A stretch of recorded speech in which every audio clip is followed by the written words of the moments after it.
Bienvenue dans un énième podcast de jeux de société.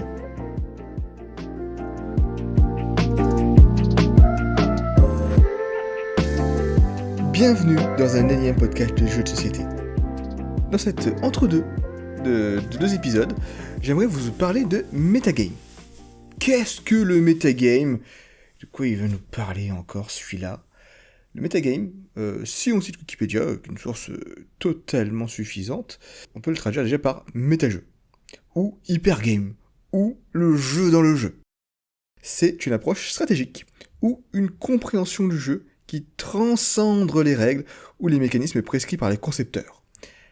Le metagame est le produit de l'expérience des joueurs et se développe indépendamment des intentions des développeurs. Par exemple, si on prend les échecs, c'est pour ça qu'on perd. C'est que les gens ils connaissent beaucoup plus de metagame que vous. On peut citer, par exemple, les ouvertures, la façon de faire des maths, les connaissances de certaines positions dans les parties. Tout ça, c'est du metagame. C'est pour ça qu'on perd. En game design, il fait référence à l'ensemble des règles non explicitées pour atteindre le but du jeu. Par exemple, les stratégies gagnantes ou perdantes, pratiques sociales à adopter, éviter entre joueurs. Un des aspects du métier de concepteur de jeu est de définir une partie du métajeu, ou metagame. Mais une partie est toujours indépendante de leur volonté, qui varie généralement au cours du temps et qui mène parfois à l'apparition de gameplay émergent. Par exemple, si on peut citer Magic, il y a souvent des cartes bannies, car les concepteurs n'avaient pas prévu certains effets beaucoup trop puissants, qui est un deal breaker, qui est un game changer, et donc change complètement la nature du jeu. Je pourrais citer Minota, qui faisait apparaître autant d'humains qu'il y avait de bêtes sur le terrain, qui du coup était devenue presque trop forte. À un moment donné, tout le monde jouait ça. Moi, je jouais ça en tout cas. J'ai été très triste quand on l'a banni. Pour illustrer cette définition, j'aimerais donc vous parler aujourd'hui du Perudo. Ah, le Perudo. Selon BGG, aussi appelé Liar Dice, Bluff Perudo au Doodoo et qui est sorti en 1800. Je doute de cette date. Redesigné par Richard Borg en 1987, il a reçu aussi le Spiel des Jahres en 1993. Pour les 4 Dufaux qui nous suivent, et si au malheur ils ne connaissent pas Perudo, c'est un jeu où chaque joueur a un globe avec 5 dés. Chaque dés sont numérotés de 2 à 6, avec la 6ème face avec un Paco, ce qui est un joker qui peut valoir n'importe quelle face. Le but du jeu est de donner un montant d'une valeur de dés. Par exemple, 5 dés de la face 4. On peut réduire à 5-4. Ou 7 dés de la face 6, qu'on va dire 7-6. De plus, dans ma version, et je sais qu'il en existe d'autres, on ne peut qu'augmenter la valeur de la face ou la valeur du dé. Par exemple, si on est à 7-6, ça marche pas.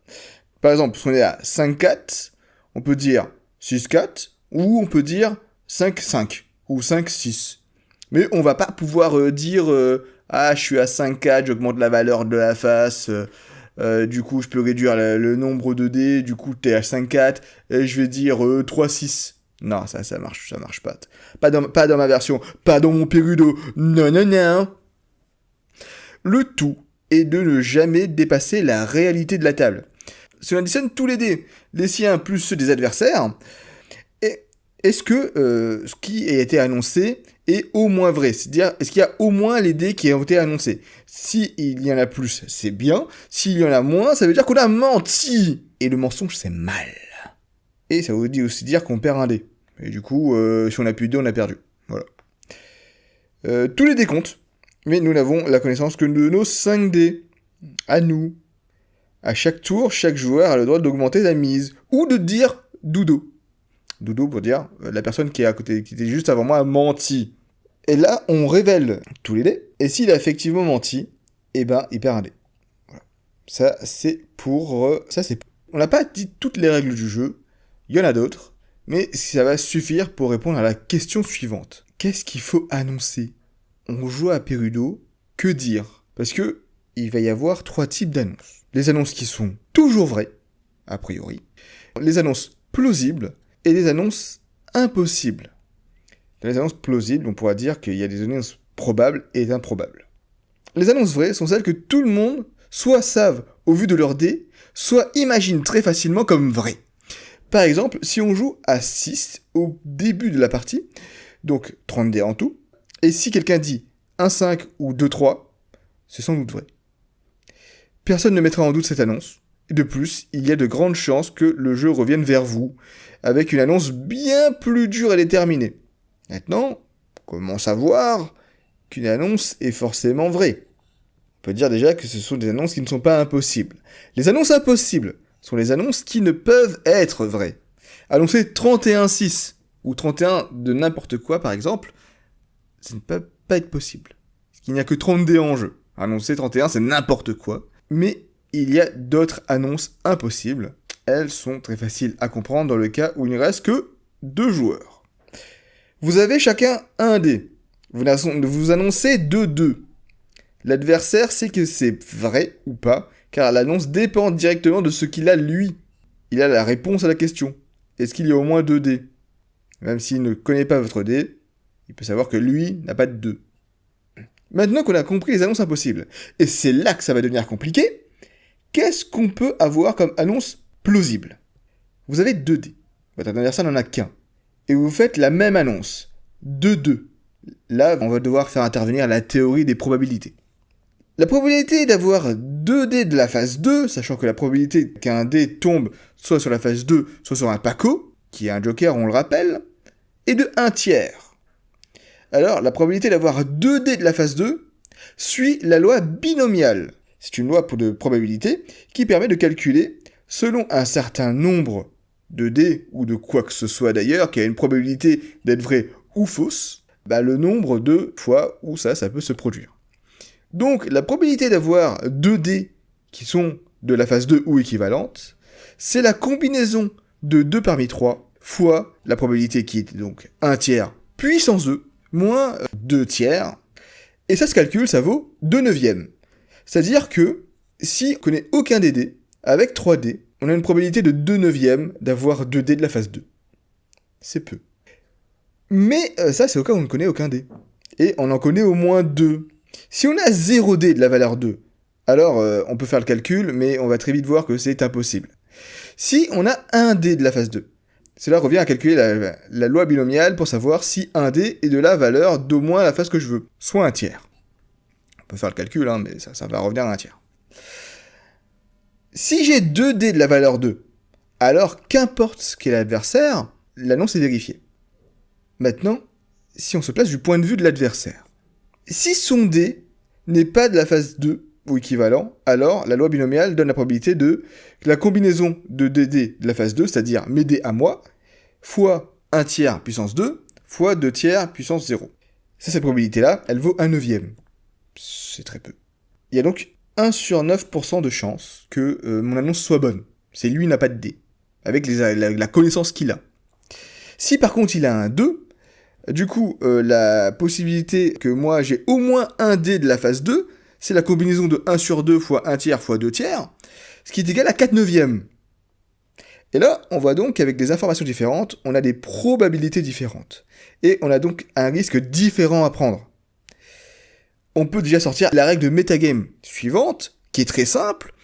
Le jeu est à connaissance asymétrique. Et que ce que vous savez, l'adversaire ne le sait pas. Et inversement. C'est évident. Mais les calculs de probabilité ne sont pas les mêmes pour vous que pour votre adversaire. Et ça, c'est important. Si votre adversaire n'a pas de 2, ce qui est plus probable, alors une chance sur 2 d'avoir raison, c'est peu. Du coup, 8 chances sur 9 de dire dodo et d'avoir raison, c'est extraordinaire. Là, à ce moment-là, on savoure toute l'amplitude du Perudo, car on se dit, c'est peu probable, mais est-ce qu'il bluffe ? Est-ce que les statistiques ont menti ou pas ? Ou peut-être que vous n'avez pas fait le calcul, et que votre point de vue, vous vous dites, une chance sur 3, une chance sur 9, ça va, c'est good, j'ai mes chances. Mais votre adversaire, lui, il n'a pas de 2, et si c'est le cas, alors votre espoir s'est transformé en mauvais bluff. Au contraire, si votre adversaire a un 2, c'est chaud pour lui, 4 sur 9 de chance de perdre, en disant dodo, presque une chance sur 2, mais légèrement avantageux pour lui. Bon, peut-être qu'il prendra le risque. Après tout, dans les deux cas, de son point de vue, il a toujours à y gagner statistiquement. C'est pour ça que si vous n'avez pas 2-2 dans cette configuration, alors dire 2-2, ce n'est pas une bonne annonce. Cette annonce est improbable, pour vous comme pour votre adversaire. Mais alors, qu'est-ce qu'une annonce probable ? Car là, on a défini au début, il y a 3 types d'annonces. Les vraies, les impossibles, ou celles qui sont probables. Une annonce probable, elle est au moins pour vous. Le mieux serait qu'elle soit probable pour vous et non pour les autres. Mais si vous avez déjà une estimation qu'elle est bonne pour vous, alors c'est un début. Maintenant, si nous généralisons, le jeu commence avec 6 adversaires, tout le monde avec 5 dés. Vous avez la connaissance certaine de vos dés. Il y a donc une incertitude sur les 25 autres.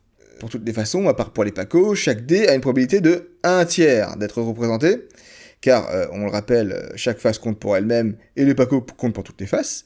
Donc sur 25 dés, on a une chance sur 3 pour chaque face, donc une moyenne de 8 dés environ de chaque face. Vous savez donc qu'une annonce ne dépassant pas 8 est très probable. Vous n'avez pas spécialement intérêt à doudoter avant 8.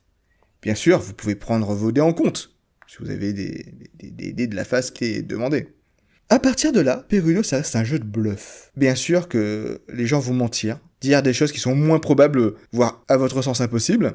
Cependant, ne pas comprendre la théorie de la probabilité à ce jeu, c'est ne pas comprendre le risque qu'on peut prendre, et donc ne pas avoir une des méta-règles.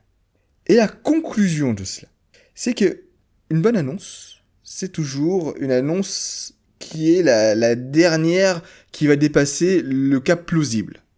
Ensuite, c'est impossible. Au moins, j'espère vous avoir appris à calculer les risques qu'on prend quand on fait une annonce. J'espère que cet épisode vous sera utile. Et encore merci aux 4 qui nous écoutent. Mettez un commentaire, un petit message. Pouce levé là. Allez hop. Pouce levé. On pouce levé pour le énième podcast de jeux de société. C'est beaucoup moins fun quand il n'y a pas Richard. Ah Richard, tu me manques. En tout cas, j'espère que cet épisode bonus vous aura aidé à comprendre un peu mieux le jeu et que vous aurez appris une chose ou deux. Merci beaucoup.